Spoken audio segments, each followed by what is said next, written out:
que je veux vous dire, c'est qu'on était dans un système, encore la semaine dernière, où le RN avait les clés en main. Il pouvait dire à Michel Barnier, si tu ne fais pas ça, je te censure. Désolée de parler de façon familière, mais la censure, c'était une forme d'arme nucléaire, de dissuasion nucléaire. C'est-à-dire, on pousse pour obtenir ce qu'on veut en menaçant, si tu ne fais pas ça, à la fin, je peux censurer. Mais le principe de la dissuasion nucléaire en France, c'est de ne pas l'utiliser. C'est ne pas l'utiliser à la fin. Donc vous estimez que c'est une faute politique de la part de Marine Le Pen? Non, je vais pas utiliser des mots aussi forts que ça. Vous l'auriez pas fait. Je dis ce qui est dommage. J'aurais essayé de faire ça différemment en amont, d'obtenir des choses pour les Français. Je dis ce qui est dommage, c'est qu'on passe d'un système où le RN avait les clés à un système un peu inconnu où c'est Macron qui décide. Et si par exemple demain Macron décide de gouverner avec les centristes, c'est-à-dire macronisme 2.0, LR, PS et ce qui reste du bloc macroniste, demain le RN n'aura plus les clés. Même avec LFI, ils formeront pas la majorité pour censurer. Et je dis c'est dommage d'avoir pris ce risque de perdre les clés qu'on avait hier, alors qu'hier ils auraient pu obtenir des petites choses.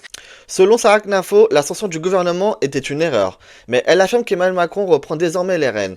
Pourtant, il était crucial de bloquer ce budget qui prévoyait d'alourdir encore la fiscalité des Français au lieu de réduire de manière significative les dépenses de l'État. Elle n'a pas complètement tort en disant que cette motion de censure pousse Macron à reprendre la main, notamment en envisageant un changement de Premier ministre et de gouvernement. Cependant, ce dernier restera probablement marqué par une alliance tacite entre les macronistes et les LR, avec des ministres clés choisis pour leur loyauté et leur alignement sur le groupe parlementaire. Cela montre une volonté d'éviter toute remise en question de leur bilan. Il faut aussi rappeler que plus de 60% des Français soutiennent cette motion de censure, un chiffre qui grimpe à près de 80% parmi les sympathisants du Rassemblement national.